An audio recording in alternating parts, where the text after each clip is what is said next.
छठे झारखंड कानून साज असेंबली के बजट इजलास का आज 5वां दिन था। ईवान की कार्रवाई सुबह 11 बजे शुरू हुई। आज के लिए तयशुदा कुल मुख्तसर नोटिस सवालों की तादाद 24 थी। ईवान में कुल 3 मुख्तसर नोटिस सवाल के जवाब दिए गए। इज्जतमाब मेंबर जनाब सरयू राय के जरिए पूछे गए सवाल मरकजी हुकूमत के पास अदायगी के लिए रियासती हुकूमत किस तरह की कोशिश कर रही है, इस मुताल्लिक था, जिसका जवाब इज्जतमाब इंचार्ज वजीर जनाब योगेंद्र प्रसाद ने दिया। 1,36,042 करोड़ रुपया कहते हैं कि बकाया है, केंद्र सरकार को देना चाहिए, और ये सदन के बाहर भी आवाज़ गूंजती रही है। इसका इन्होंने जो 3 भाग में इसका डिटेल दिया है, 1,01,142 रुपया जो है, ये कहते हैं कि non payment of land compensation है। मैं माननीय मंत्री से जानना चाहूँगा कि इसमें ओरिजिनल डिमांड कितना है और सूद की राशि इसमें कितनी है। झारखंड सरकार का सरकारी कोल कंपनियां भारत सरकार का उपक्रम के पास विभिन्न मदों में 1,36,042 करोड़ रुपया वर्ष 2022 तक अद्यतन सूद की गणना को छोड़कर बकाया है महोदय। Dues of non payment of land compensation में 1,01,142 करोड़ है महोदय। Dues of common cause section 21(5) of MMDR act में 32,000 करोड़ है महोदय। ड्यूज ऑफ वास्ट कोल में महोदय 2,900 करोड़ है महोदय। इस तरह से कुल 1,36,042 करोड़ रुपया बाकी है महोदय। अति शीघ्र हम लोग सरकार जो है IAS सहित अन्य कानूनी विकल्प पर जल्द निर्णय लेगी, समीक्षा की जाएगी और उसके उपरांत केंद्र सरकार से पैसा लेंगे महोदय, सूद समेत लेने का काम करेंगे हम। इज्जतमाब मेंबर जनाब राज सिन्हा के जरिए पूछे गए सवाल नेशनल पुलिस कमीशन के मेयार के मुताबिक थानों के तज़य्युनकारी से मुताल्लिक था, जिसका जवाब इज्जतमाब इंचार्ज वजीर योगेंद्र प्रसाद ने दिया। और इज्जतमाब मेंबर मोहतरमा पूर्णिमा साहू के जरिए पूछे गए सवाल बिलों के एडजस्टमेंट नहीं किए जाने के लिए जिम्मेदार अफसरान के खिलाफ कार्रवाई से मुताल्लिक था, जिसका जवाब इज्जतमाब वजीर मालियात जनाब राधा कृष्ण किशोर ने दिया। 24 जिलों में वर्तमान थाना संख्या के अनुपात में अतिरिक्त थानों का सृजन न होना, अपेक्षित पुलिस कर्मियों के अभाव के कारण राज्य में अप्रत्याशित घटनाएं बढ़ी हैं कि क्या इस राज्य गठन के बाद पुलिस नेशनल पुलिस कमीशन के मानक के अनुरूप यहाँ कितने थाना और OP का गठन हुआ अध्यक्ष महोदय? माननीय सदस्य को कि धनबाद जिला में कुल 37 थाना है और 24 OP है महोदय, और हाईटेक तरीके से हमारी थाना काम कर रही है महोदय। अब दूसरा माननीय सदस्य का जो चिंता है कि नया थाना खोलने का सरकार विचार रखती है क्या, तो महोदय उनका जो क्वेश्चन रहा है कि नेशनल पुलिस कमीशन आवश्यकता अनुसार हम लोग थाना भी खोलते हैं महोदय, अपग्रेड भी करते हैं, हाईटेक भी करते हैं, कि विधि व्यवस्था की समस्या कहीं नहीं है महोदय। अगर कहीं होता भी है तो उसको निष्पादन कर दिया जाता है महोदय। कहीं विधि व्यवस्था की समस्या उस तरह की नहीं है कि उसकी चिंता व्यक्त किया जा सके। कि वित्तीय वर्ष 2022-23 तक राज्य के कुल 403 करोड़ से अधिक की राशि का DC बिल विपत्र लंबित है। क्या यह बात सही है कि संक्षिप्त आकस्मिक विपत्र के विशुद्ध समायोजित इतनी बड़ी राशि वित्तीय अनियमितता का प्रतीक है? विभागों के 6 माह के अंदर समायोजन के लिए एक्शन प्लान तैयार करने का निर्देश दिया गया था। इस जवाब से प्रतीत होता है कि लगभग 6 माह बीत चुके हैं, अभी तक एक्शन प्लान ही प्राप्त नहीं हुआ है। तो समायोजन की राशि समायोजन जो है वो कैसे निर्धारित किया जाए?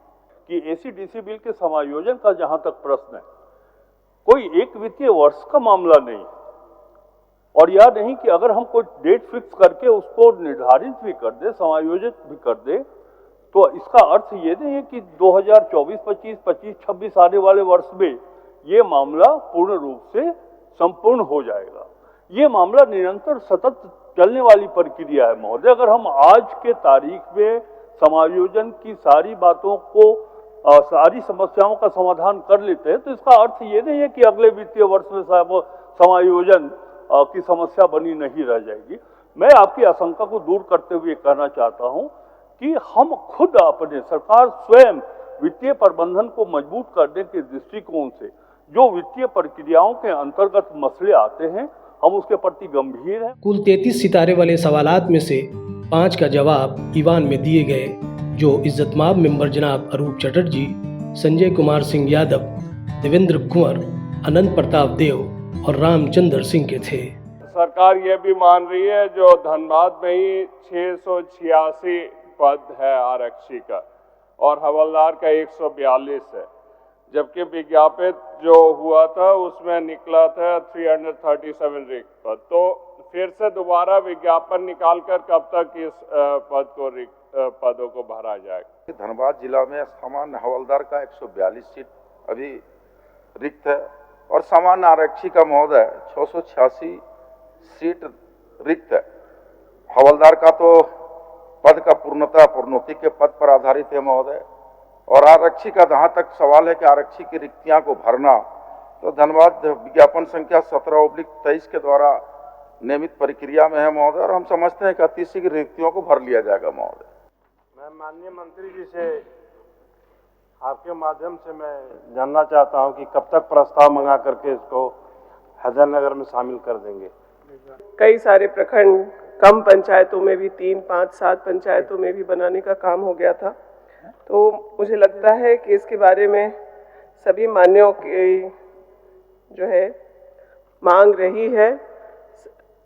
विभाग एक बार इस पर फिर से रिव्यू करके कि जिसकी दूरी अधिक है या फिर पंचायतों की संख्या कम में प्रखंड बनाए गए हैं, इस पर हम लोग आगे काम करेंगे। आज नौनिहाट के सामने 500 फीट के अंदर रामगढ़ प्रखंड पड़ता है, 500 मीटर के आगे, तो वहाँ की जनता 30 किलोमीटर रामगढ़ जाता है, और सरैयाहाट ठीक मेरे 2-3 किलोमीटर पीछे सरैयाहाट है, वो भी वहाँ के 22 किलोमीटर दूर जाते हैं, और जामा तो दूर है ही। मेरा ये कहना है कि जरमुंडी के अंदर नौनिहाट को प्रखंड बनाया जाए, यही हमारी जो जिला का मुख्यालय गढ़वा करीब 36 किलोमीटर दूर है। अध्यक्ष महोदय, मेरा आपसे निवेदन है कि कोषागार संबंधित मामला पर निष्पादित होने से लोगों की कठिनाई होगी। अध्यक्ष महोदय, इसलिए एक आग्रह मैं आपसे करना चाहता हूं सदन के माध्यम से, आपके माध्यम से, कि उप कोषागार की स्थापना की अनुमति नगर उटारी अनुमंडल में स्वीकृत किया जाए। अध्यक्ष महोदय, सभी माननीय सदस्यों से मेरा आग्रह होगा कि अपने विधानसभा के भौगोलिक संरचना को ध्यान में रखते हुए कौन से पंचायत किस प्रखंड में जाना है, कहाँ नए प्रखंड की सृजन होनी है, कहाँ क्या होना है, मैं चाहता हूं कि ये चलते सत्र में ये सारे एक अपना जो इनका विधानसभा क्षेत्र का भौगोलिक संरचना है उनके विषय पर ये सरकार को अवगत कराएं। इस पर बृहत एक निर्णय लिया जाएगा बहुत जल्द। वहाँ कोई उस तरह के विकास कार्य हम लोग नहीं कर सकते हैं जिससे वहाँ के लोगों को ज़्यादा फायदा हो सके, और सरकार दिया है कि होटल वगैरह वगैरह इस तरह के चीज़ के होने से हो जाएगा, लेकिन वहाँ के लोगों के लिए अध्यक्ष महोदय विशेष पैकेज के हम मांग किए हैं, तो आखिर विशेष पैकेज हमको कब तक मिलेगा?